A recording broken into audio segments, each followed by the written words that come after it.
Alô, amigos do Banco do Brasil, meu nome é Eugênio, sou do Mel MB, estou aqui na Fazenda Itaicá, cheio de abelha em volta, e eu queria falar sobre esse lindo kit que vocês receberam de presente. Eu queria explicar um pouquinho sobre eles.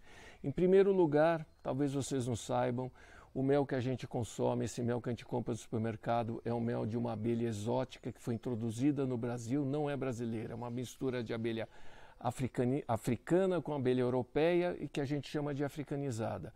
E o Brasil tem cerca de 300 espécies de abelha sem ferrão que tem meles incríveis. E nesse kit você vai poder fazer uma experiência de degustação. Então você abrindo tem uma caixa, tem uma carta que explica um pouco mais e dentro dele nós temos 9 meles do Brasil. Lembrando, o Brasil tem cerca de 300 espécies, nem todas produzem mel de abelha nativa, nem todas produzem mel, mas muitas delas produzem meles que são muito diferentes do mel convencional. E eu tenho uma sugestão de degustação que eu vou passar para vocês na sequência. Eu recomendo que vocês comecem com mel de Mandaçaia. Esse mel vem da entrada da Chapada Diamantina na Bahia, numa região bastante seca, e ele é um mel muito líquido, muito diferente do que a gente está acostumado, e você vai se surpreender com um gosto muito ácido, com um toque frutado, um pouco de abacaxi, e é essa entrada para ver a diferença dos meles das abelhas brasileiras. A gente tem que dividir esses meles em dois mundos distintos. O mel convencional, esse que a gente consome, ele é um mel muito doce, com pouquíssima umidade. Ele é um conservante, tanto que existe mel com 4.000 anos íntegro. O mel da abelhinha brasileira, ele é muito líquido e por conta dele ter muita água e menos açúcar, ele fermenta. A fermentação é o charme, é o que faz o Brasil ter os melhores meles do mundo e nós brasileiros não sabemos. Tenho certeza que a hora que você experimentar esse mel, você vai já se surpreender quão lindo, tão rico que pode ser esse mel. Eu sugiro na sequência você experimentar o mel de Jataí. Esse especificamente vem do estado de São Paulo. Jataí é uma abelhinha pequenininha, tem muitas aqui voando nesse momento, produz uma quantidade ínfima de mel, cerca de 300 gramas por ano. E esse mel já é um pouquinho mais estruturado, já lembra um pouco mais o mel convencional que a gente conhece. Ele tem um doçor um pouquinho mais elevado, mas você sente a fermentação. É muito provável que quando você abrir esse vidro, você escute sair um gás. Isso é lindo, porque quer dizer que ele está vivo e ele está fermentando ainda. E a fermentação vai trazendo cada vez mais riqueza e mais complexidade. Importante dizer, eu recomendo que vocês mantenham esses meles na geladeira, porque diferente do mel convencional que não fermenta, a fermentação pode fazer com que ele caminhe muito, eventualmente, raramente até para uma deterioração, mas até para a gente manter um pouquinho do frescor. Depois do mel de Jataí, eu recomendo que vocês experimentem o mel de Uruçu amarela.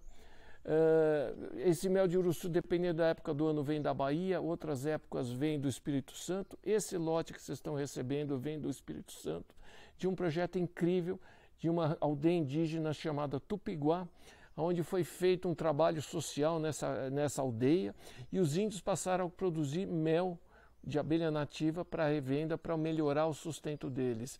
Então, além de vocês estarem consumindo um mel incrível, a gente está ajudando uma comunidade indígena no interior do Espírito Santo.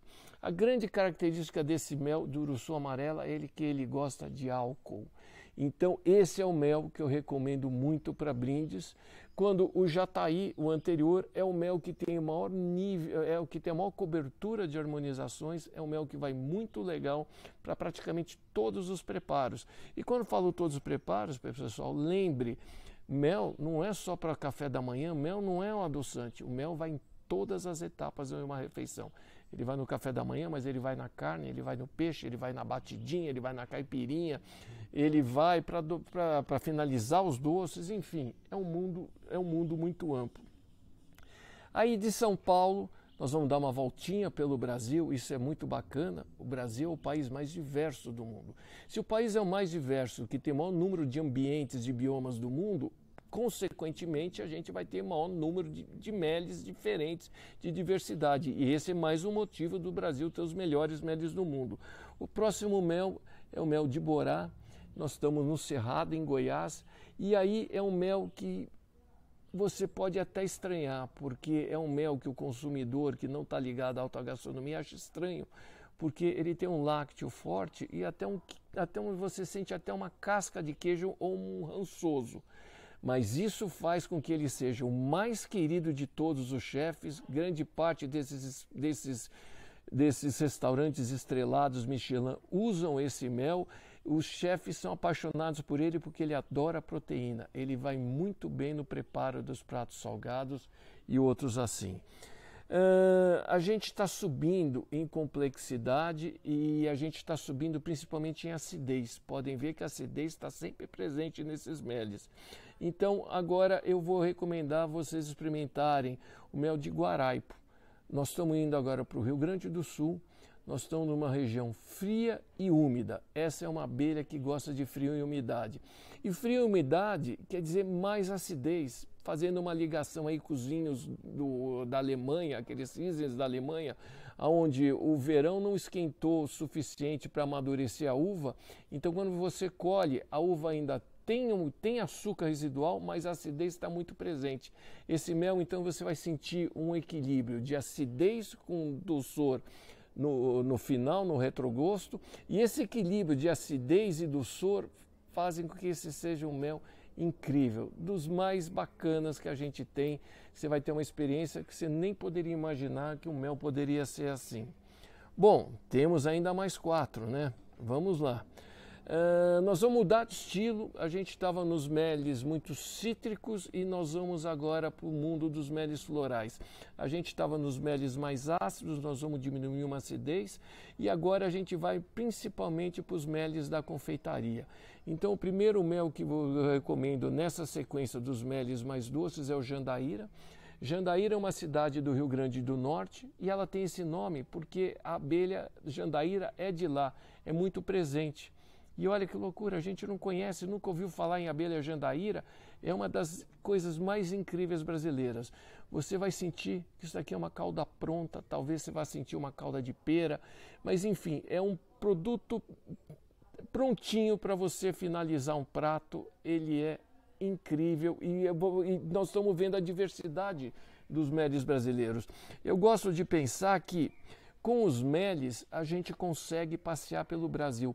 O mel é uma fotografia tirada pelas abelhas que transformaram em mel.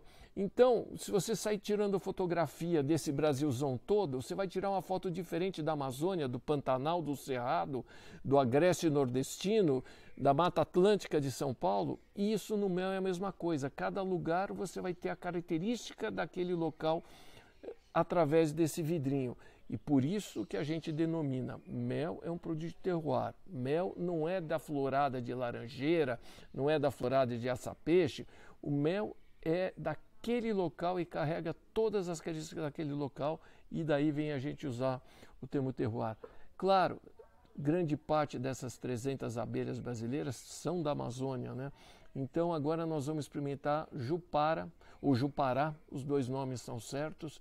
É uma abelha de Parintins, interior do Amazonas, e agora nós vamos estar já entrando nos meles da floresta, e aí nós vamos ter uma coisa mais equilibrada, um doçor mais presente, e eventualmente sabores e sensações que a gente não conhece, porque a gente não tem lembrança afetiva do que veio, né, do que veio da floresta. Eu, pelo menos, eu nunca vivi na floresta, visitei pouquíssimas vezes, então eu tenho dificuldade para fazer uma análise precisa desses produtos. Bom, passeando pelo Brasil, da Amazônia, agora nós vamos vir para Santa Catarina. Um mel incrível do oeste de Santa Catarina, de uma abelha chamada manduri. Esse oeste de Santa Catarina é muito montanhoso e tem a preservação nativa muito preservada, diferente da parte leste dele, onde a agricultura entrou muito forte. E esse mel traz características dessas florestas catarinenses, úmidas, com chuva, com frio. E é um mel também de um doçor elevado, que tem características que eu garanto que vão te surpreender. Não vou falar muito dele, que eu prefiro que você ponha na boca e depois você diga o que você achou. Sempre nesse mundo da confeitaria, desse mundo das sobremesas. Por fim, nós vamos conhecer uma das joias que a gente tem aqui, um mel que vem do Pará, outro mel da floresta, que é o Uruçu Boca de Renda. Essa abelha é uma abelha amazônica e esse mel, para mim, é o que descreve o que tem de melhor no mel brasileiro. Porque quando eu ponho esse mel na boca, eu sinto que temos um maestro regendo uma orquestra filarmônica.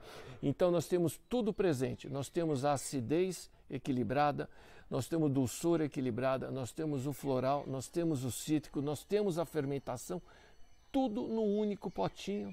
Como é a própria floresta. A floresta é aquela maravilha diversa, mas ela é um lugar tranquilo, de paz, equilibrado. E esse mel, acho que traduz muito isso que a gente tem. Enfim, pessoal, convido vocês para conhecerem as abelhas brasileiras, para nos ajudarem a divulgar a importância delas. Afinal de contas, sem abelha a gente não tem alimento, mas sem abelhas nativas a gente não tem as nossas matas nativas. Elas são responsáveis pela nossa preservação ambiental de tudo que é brasileiro. E é muito importante que a gente conheça, que a gente desfrute e que a melhor maneira da gente salvar as abelhas é um jeito simples, consumindo, mas não consumindo para ser só ecologicamente correto, consumindo porque tem prazer. Então, obrigado por me acompanharem, obrigado Banco do Brasil, parabéns por essa iniciativa. E lembrem sempre, o Brasil tem os melhores meles do mundo e nós não sabemos.